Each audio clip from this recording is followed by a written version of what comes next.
I moved here to Santa Barbara about a year and a half ago, and I'll share a little bit about that journey as I go through my career as an architect. And I'll share my screen to give you some beautiful visuals. Feel free to send any questions in the comments or speak up as I go through this. But I'm from Atlanta, so here's a beautiful photo of the city in the trees. And for those who don't know, it's about 5 hours off the coast of Georgia, and it is one of the few cities without a body of water, which is a big reason I decided to come out here and live by the beach. But the downtown is beautiful, but we are also very heavily car oriented and known for our traffic. I decided at a young age that I was interested in architecture. I had a school assignment where they gave us all, like, we pulled out a designated income and like a family to design for, and we had to design a house. I think I was in 3rd grade, and I thought it was like the most fun thing ever. And I would draw floor plans for just to keep my mind busy throughout school and other kind of things. And I didn't know much about the profession. I learned more about it in high school and decided that I wanted to go to Georgia Tech, which is the top university in Georgia, and one of the few with architecture. But again, I didn't really have much of a background in what that entailed other than HGTV. I'm not sure what else you guys were inspired growing up to become an architect, but this school, and I believe this is the case for many people, your schooling really does kind of dictate the beginning of your career and what kind of things you're influenced in the architecture world. And coming to Georgia Tech, it was in an urban setting, and it was its own little kind of campus bubble that you see here in green, but really integrated within the downtown. And I came to really love urban life. I grew up in the suburbs an hour outside of Atlanta, so it was really fun to experience this. And I thought, I'll never live somewhere other than a big city. And of course, you know, that's not the case moving here. This is what our architecture school looked like. So on the left was the image of my undergrad studio, this very concrete, overpowering space and very minimal. And then on the right was my grad school studio. So at least it was a little bit more airy and open, but you can see this emphasis on minimal materials and industrial language. Our schooling really, our first year, we did hand drawings and drafting, but that was really the only year. Then we went right into computer modeling, and a lot of the emphasis was on this parametric design and integrating sustainability and focusing on these sort of sculptural elements. So this project here, same on the other page, was part of the Atlanta Beltline, which is similar to the High Line, except it wraps the entire perimeter, kind of a circle around the downtown midtown area. And it was a thesis project that 10 years later actually started being built. And right now they just have bits of the sidewalk and bike path with the hopes, though I don't know, knowing Georgia's climate, political climate, of having a light rail throughout it. So what they've started adding are these different performance spaces and other kind of like arts areas and places of interest along the Beltline. So this project we were supposed to build in studio. We had the funding for it. And then as you know, the time progressed, we actually didn't get into construction for it. We had just started molds. But it was, you know, an installation with a place to perform and play and to light up. And it was designed off the rails that were existing in this space. One of our other studios, we designed a guidebook for Atlanta, which later then got published. I think you can find it at Walmart or online.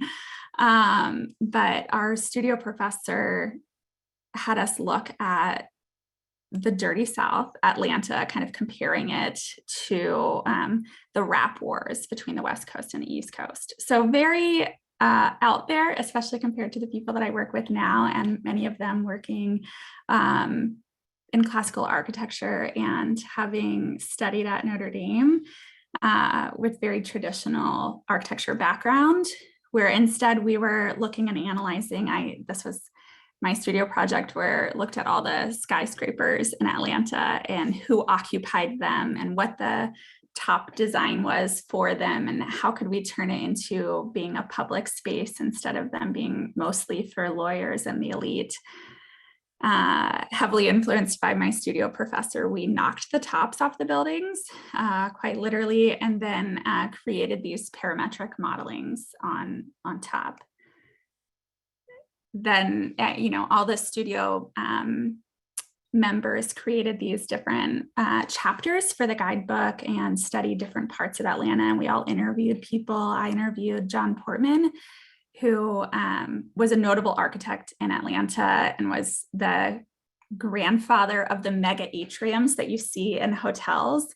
So it was just a very interesting and heavily graphic oriented program, which I really loved and was very influenced by my studio professor. This is Jennifer Bonner. And as you can see, this is one of her houses she designed in Atlanta. And this sort of pushing the envelope and pushing the edge and very sort of out there geometries.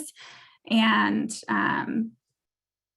through her encouragement, I worked with Max Scoggin and Merrill Elam during grad school.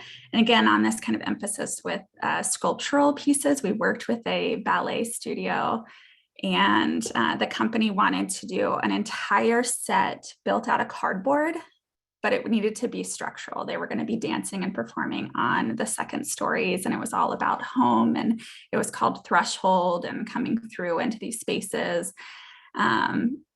Not at all when I first imagined I'd go into architecture, what I would be doing and spending my time with, but we did a number of models at all different scales, testing these out. And then we did the actual construction for it.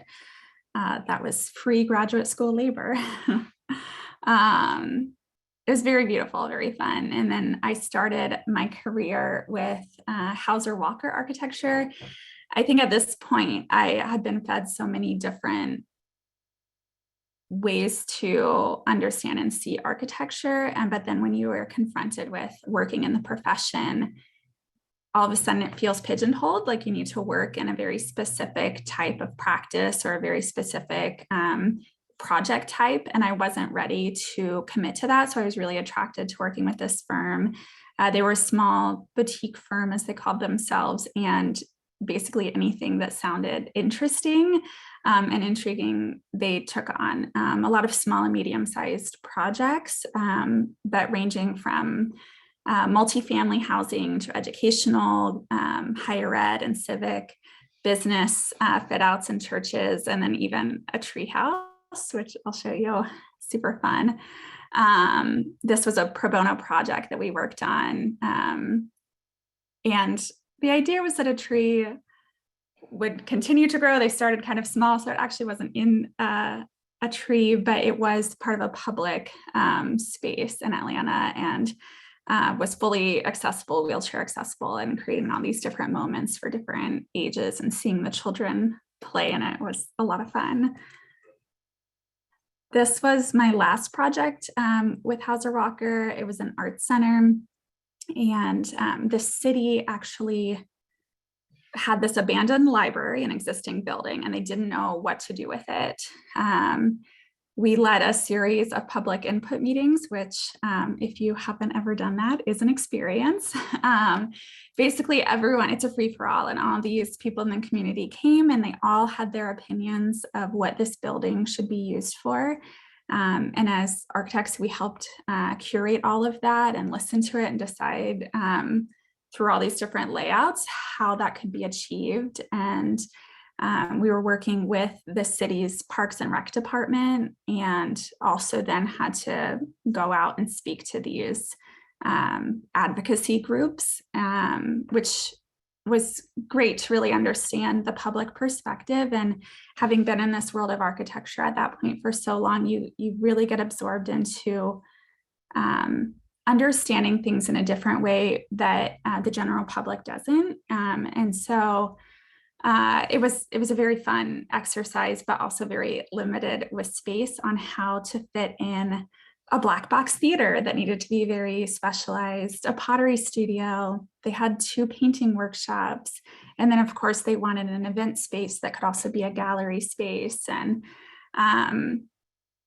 yeah, it was a very fun, challenging project to work with this limited space, and then also like really feel for these people in the community who wanted to use it in all these different ways.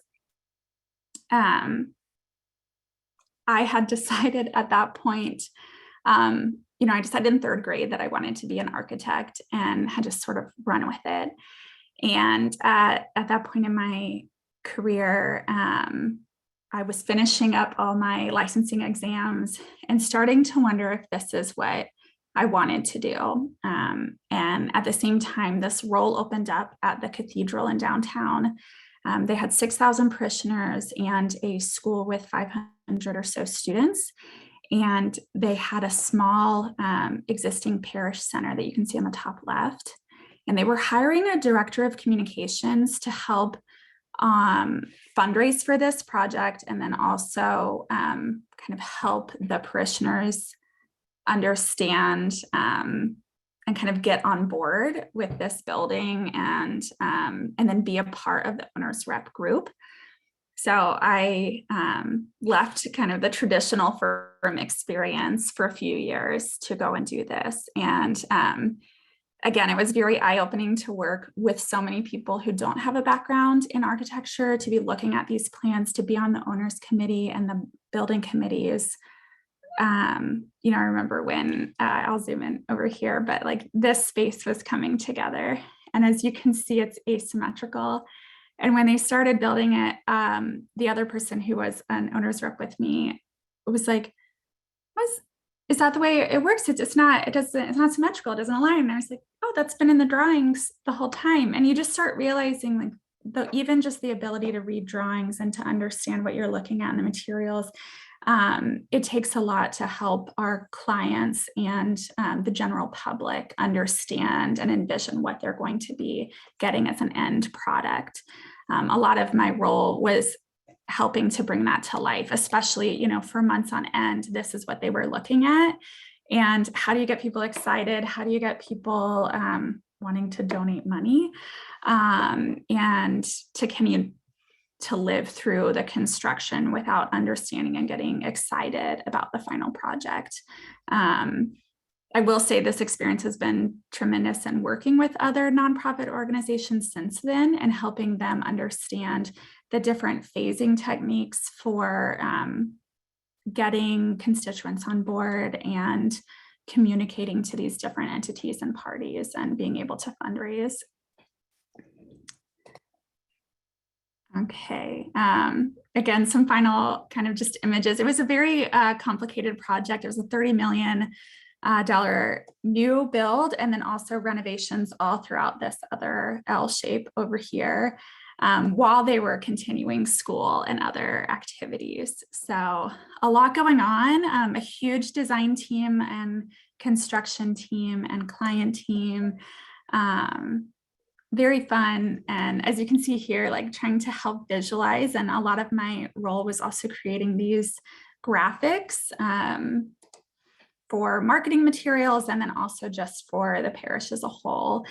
I think as you can see earlier, my grad school, a lot of my emphasis in architecture school had to do with graphic design. And it was a nice way to experience something adjacent to architecture and still using those design skills and that language. One of the things that I found most challenging was that these things tend to be thrown away afterwards. And like you spend this time designing, and as an architect, you spend all this time designing and then it's built. And the idea is that it's built to last. And so to then work on these things, and at the end of the day, like it's just for a specific weekend or a specific event, I just found for me personally, it wasn't as rewarding. Is also probably why in high school and college, when I worked on set design, it was also very disappointing because at the end, they're just ready to knock it all down. Okay. Oh, I skipped ahead one. Okay, there we go. So at the end of this, I had decided once we broke ground that, I was ready to get back into design and into architecture. And something that I had skipped over earlier is I did a study abroad in Glasgow in Scotland for a year. And I traveled a ton. And so then over the years of my early career experience, every year or two, I'd go on these big travel trips. And I decided to take a little hiatus after working in communications to kind of re-experience architecture and design and to go to Europe. So fall of 2020, I ended my job, I sold everything, and I went to Europe. And 4 weeks later, the pandemic hit. So I was in Switzerland and trying to decide, my intent, I was lined up to travel for 6 months and to volunteer in Israel for 2 months at an archaeological site. Was very excited for it. It felt like a once in a lifetime experience. But then, of course, this global pandemic was happening. So I had intended to try and find a job in Europe, but all the visa programs were on hold due to COVID. So I really started to kind of decide like where in the US would I want to move. And during that time, I didn't want to start a new job in Atlanta because I was very determined to experience this new part of my career and life. And I leaned into the ability to freelance as an architect, and I helped on a number of small renovation projects, and then also used the graphic design experience to do a lot of freelancing as well.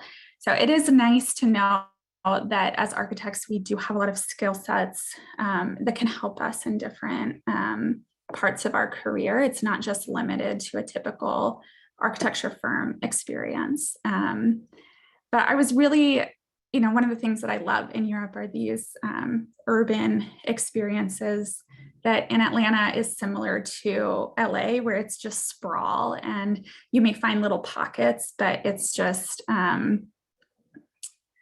it's not this. And when I was looking at places, I was really drawn to the water and being on the coast. And I found an opportunity here in Santa Barbara, and I had been here once. I wasn't sure about the scale of it all, but I mean, look at this. We live in a very beautiful place. And one of the hard things to decide as well, the offer was with this firm, Harrison Design. And as you can see by this beautiful picture, it's very different from the work that I did before. And coming out here was a change in location. I needed to get licensed here in California. I needed to learn all of the complexities of permitting out here, which, by the way, you do not have to deal with in other places at all. It's a laugh at the permitting in Atlanta because you basically get through construction documents. You're like ready with the contractor, you send it in for permitting for a few weeks, and then you're ready to go. And so to come here and just realize it's a whole process. But anyway, in addition to all those, I was switching over into residential and into a firm. I'll show you some more photos of their work. It is very traditional, and it came with a big learning curve as well. And I've really embraced it, and it's fun. One of the things that I've realized through my architecture education is we spoke about these kind of classical designs and traditional detailing as if it were a thing of the past. Like we had to memorize the Doric, Corinthian, and Ionic orders for like one history of architecture class, and then it was done, and you never thought about it ever again. So it's been a really fun way to transition again into to learn these different aspects. Residential architecture is a thing of its own, and I'm sure many of you guys are familiar with that, but it's just a very different experience than working with the public and working with all these different entities and people. I'll show you one of the things that the firm does is on Fridays, we do sketching. My sketching has come a long way as well, because I was used to very just quick, fast, modern kind of details. And so being able to learn and study these elements has been a lot of fun. And currently, I've been working with the ICAA, which is the Institute for Classical Architecture and Art. And they have a Southern California chapter that puts on local classes. I've done some to learn about the orders, and then they have a watercolor class. And in January, I'm going to their design intensive, which is like 8 days, very long hours of learning some of these classical details and understanding. And I just, my one little takeaway for everyone is that the career of architecture is so rich and so varied in what you can do, and being able to lean into these different interests is just really exciting and limitless. So yeah, I'll open it up to questions and happy to discuss anything else. I see we had some in the chat, but I didn't. Oh, thank you guys. Yeah. The grandfather of what? Yes. So the hotel atriums. Just, at Southern Poly. That's funny. I've not been there. Okay, let me open this up. Sliding to my chat. Oh, the treehouse. Okay, so the question is, how do the wheelchair access work in the treehouse? And I'll slide over here. So the rest of the playground integrated, it was multiple levels, and kind of, you can see here in the topo, it's slid down. And so you were able to bring a wheelchair in here. And then we made sure, so these benches are different heights. The darker ones are the taller benches, you can see at 18 inches. And then the lighter ones are lower benches. And then of course we had these where the floor continued out, and you could lean up against the mesh or plexi so that the wheelchairs could fit all the way around and then roll up to the edges.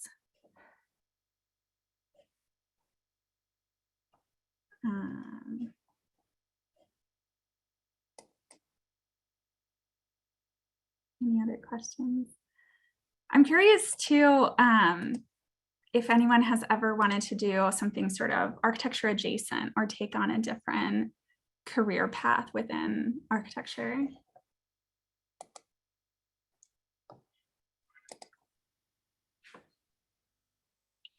I'll chime in here, Jennifer. It's Ellen Bilston. Sorry, and I apologize for being late to joining you.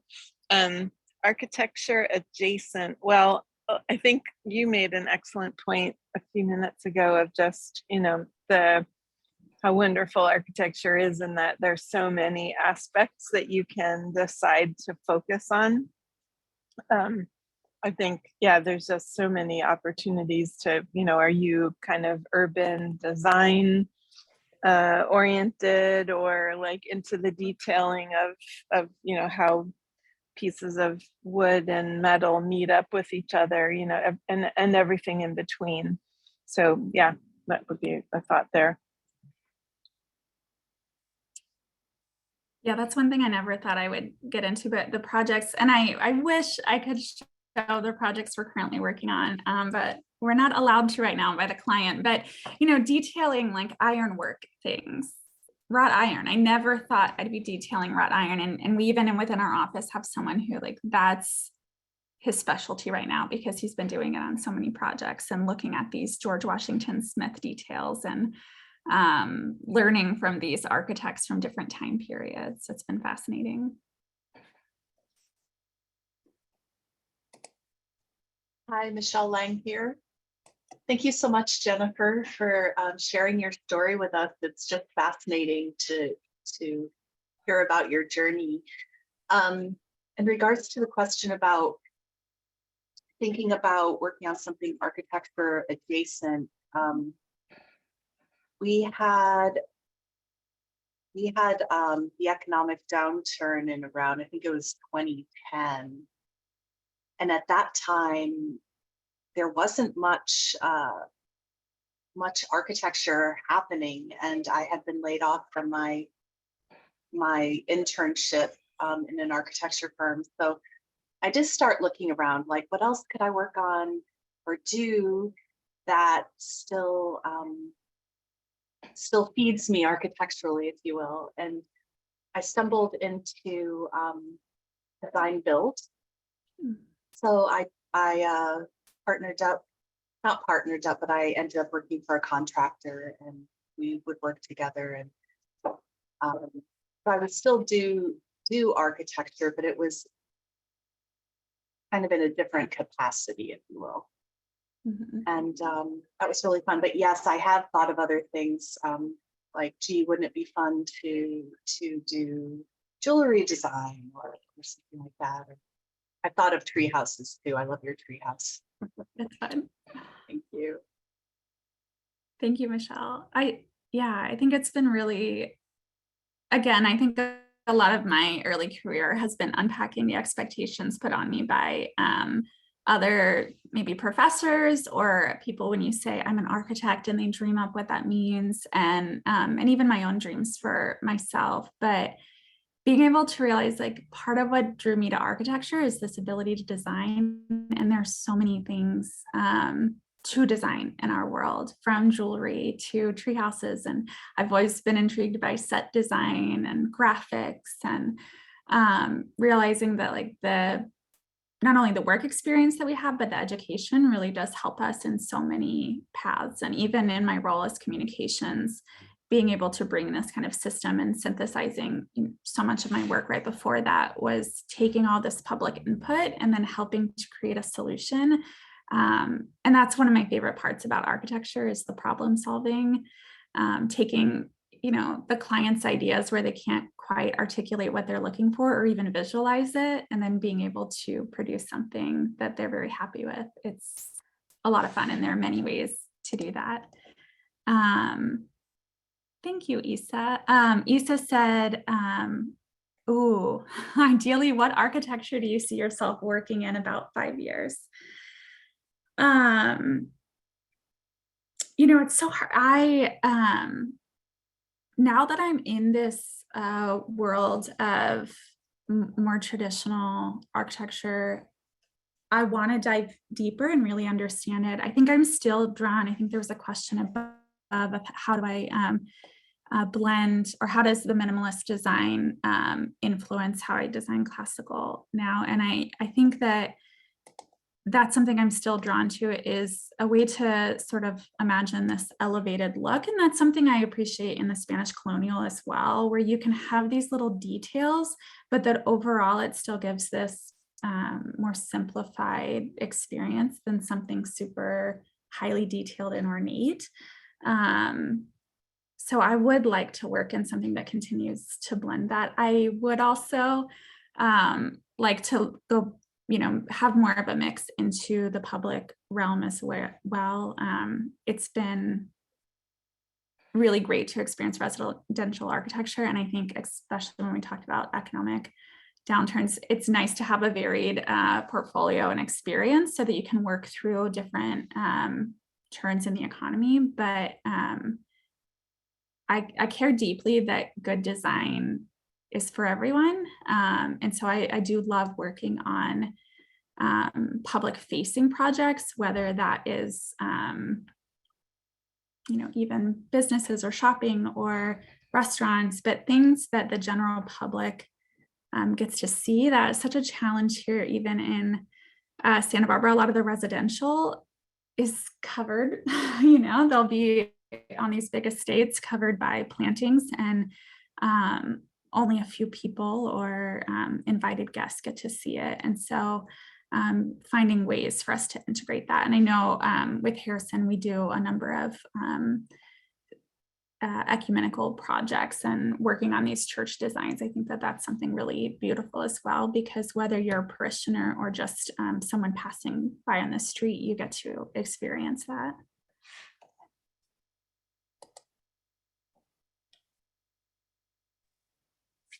Thanks, Isa. I love what you just said, Jennifer. I mean, yeah, that architecture should be for everyone. And yeah, that access to, beauty and things that are carefully thought out I Mhm. think, yeah, is just part of the kind of almost the responsibility of what we all do as architects. And I love that you think along those lines. Mhm. Yeah, it's the intention, really thinking through that and having people be able to experience that. I think that was something that scared me about coming out to Santa Barbara is I felt like, we have an insane number of architects per such a small area, but the majority of the work is residential, and also the ability to create more public things. It's a smaller town, so I'm excited for the growth of Santa Barbara, and especially the stuff happening on State Street, and being a part of that has been really exciting. So, yeah.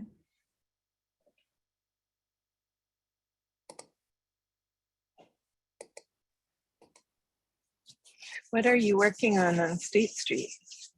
Oh, no, just I'm going to be a part of those public input. So on Friday Oh, and excellent. on Saturday, they're Mhm. going to, actually this Friday, it's geared towards design professionals. Um, Yes. so I think it's great that we have the ability to help influence that. So. Yeah, that's awesome. I'm glad you mentioned that. So yeah, it goes from I think 10 o'clock until 1, right? The on Friday, the 9th, this week coming up. And then do you remember the location I don't. for people to go? I Okay. need to check that. But I'm also happy if anyone wants to reach out. There is a link to register for that one on Friday, and I can send out information. That would be really great. Yeah. Because I know I many bet. years ago, the AIA, I guess it was during 2020, they did a charrette design, but now that there's actually a company in place, I think it's great for us as architects to be a part of that. I believe the location is 821 State Street. Great. And on Saturday, they're having an open house from 1 to 4, maybe. Mhm. More info will be released in our newsletter too, if you guys want to check that out. Yeah, speaking of it, there was also a survey, and you can click on there. They've got different examples and different things for State Street, which I think would be really great for as many of us to fill out.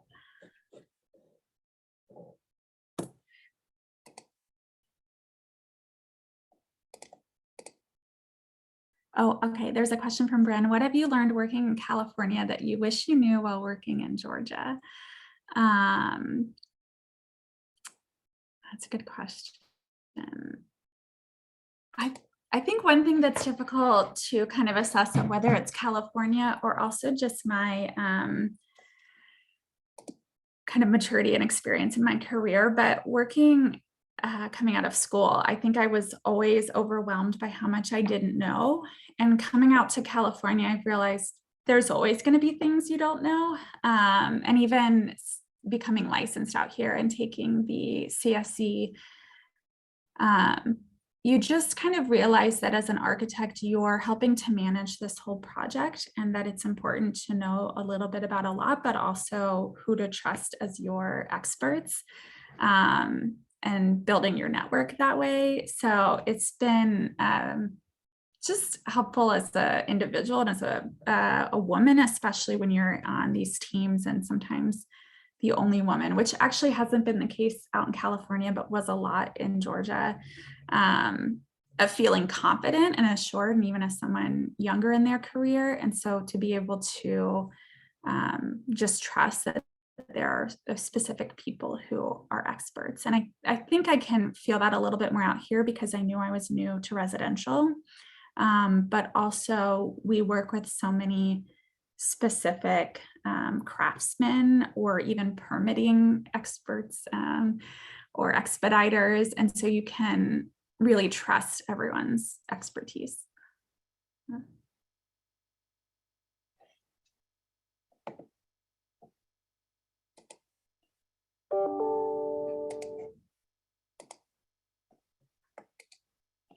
How do you think your past Oh, secure.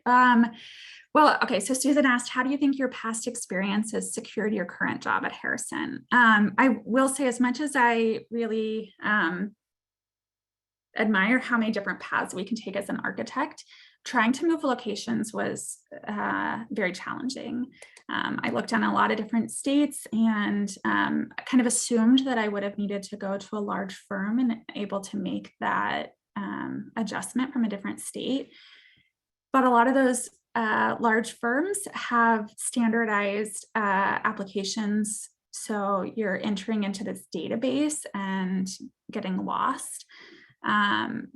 So I really did find that having personal recommendation and contact helped a lot. So I actually reached out to my network in Atlanta to see if any of them had firm locations on the West Coast, and Harrison Design does. And that's how I was able to get an interview.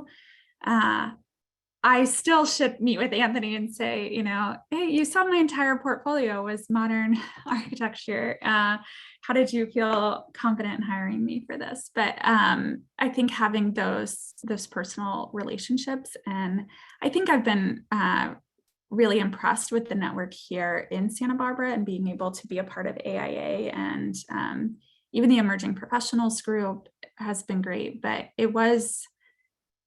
it's a challenge breaking into a new community and setting yourself up for success in that, because I think, you know, in Atlanta, I went to grad school with so many people and they're at so many different firms. And so you learn about the experience for all these different people. And if you want to make a jump that way, it's a lot more accessible.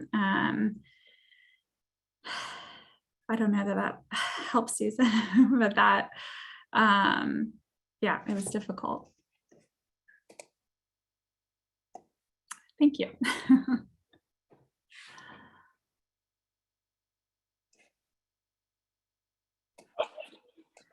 What would you say, Jennifer, would be of continuing help to get yourself feeling settled in Santa Barbara? Like, what do you feel the AIA could do for you and for other people as well, to, you know, kind of keep building the community and doing relevant things?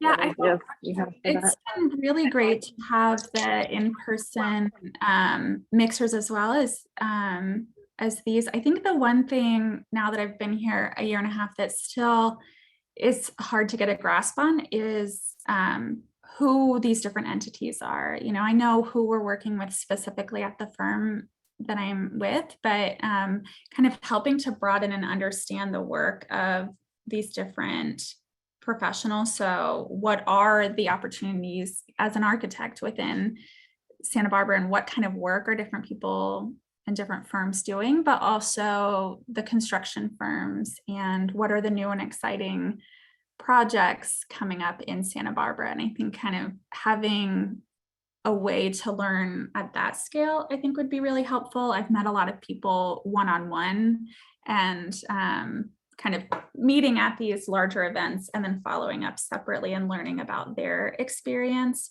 I also very sadly missed the architecture, the tours that happened in October. But I think any more opportunities for those kind of tours, even during construction, I think those would be fascinating and a fun way to see the work that other architects are doing in town. Yeah, that's great. You mentioning the hard hat tours reminds me that, yeah, we need to get more of those happening again, especially now that, you know, health issues are less of a thing and those are all outdoor and everything. But yeah, thanks for the reminder on that. That's great.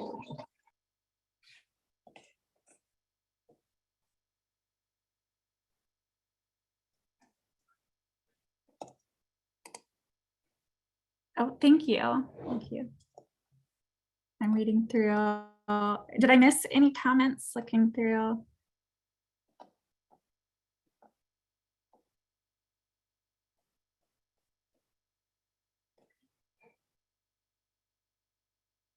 I was so worried I'd spend too long going through my slides, but I went kind of fast. Yeah, happy to answer any other questions. I just want to say a big thank you to you, Jennifer, for coming today to speak for us. So happy to hear your presentation. And if anyone has any other questions, we could definitely stick around until 1 o'clock. And if not, just let me know. Perfect, thank you. Thank you, Jennifer. This was really great. I really appreciate you speaking to all of us today. Thank you. Rachel, were you gonna say, oh.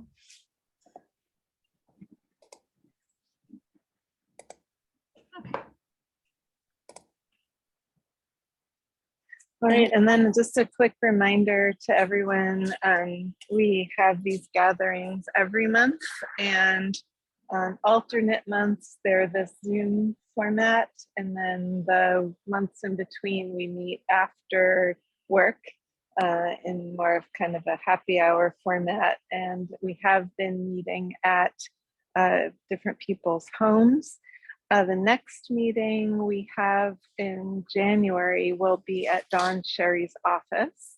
So that'll be, I think, well, a bit of an opportunity, like what you just referred to, Jennifer, to learn more about local, our different architects, the work that they're in the midst of, and the environment they've created to do their work and things like that. So yeah, we'll, our venues for those alternate months will vary between people's homes and the firms that they're working at. So anyway, stay tuned for that.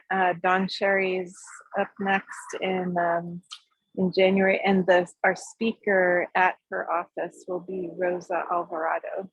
So world of experience there, and lots of beautiful work over the years. So I'm really looking forward to that, and hope you guys can make it. So thank you everyone for coming today. And thank you, Jennifer. And just to add to Ellen's, that's going to be on January 3rd, and we do have signups open now on Eventbrite. It's going to be limited space, around 20 people or so due to the office size. So definitely hop on that now to make sure you reserve a spot.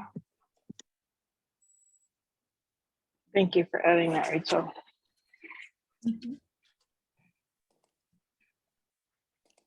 Well, wishing everyone a great holiday, and we'll see you in the new year. Yes. Thank you guys.